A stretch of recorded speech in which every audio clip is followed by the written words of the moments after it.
Welcome to the Slop Temple. We pray this video helps. You start by confirming basics so activation can succeed. Make sure Windows is updated and Office 2019 is installed matching your system architecture. Next, sign in using the exact Microsoft account tied to the purchase.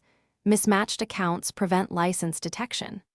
Once signed in, right-click Word and choose Run as Administrator, then open a blank document to trigger the activation flow. This sequence ensures permissions and account linkage are ready, avoiding common permission and account mismatch failures during the next steps.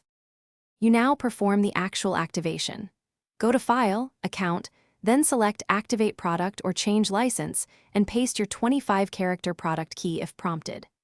If the online route times out, run the Microsoft Support and Recovery Assistant. It diagnostically resets activation components and repairs corrupt licensing files. Make sure to note the product ID shown on the account page and verify the license type and expiration. This confirms whether activation completed, or if a volume, retail, or subscription mismatch is causing the error. You finish by finalizing activation and checking results. Sign out of Office, sign back in, and reboot to allow license tokens to propagate across services. If problems persist, use slew 3 or SLMGR.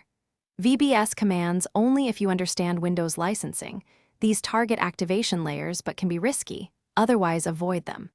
As a final troubleshooting tip, gather your purchase receipt, product ID, and account email before contacting Microsoft support, providing that information speeds resolution and proves entitlement when automated tools. Thanks for watching. Consider subscribing if we helped you.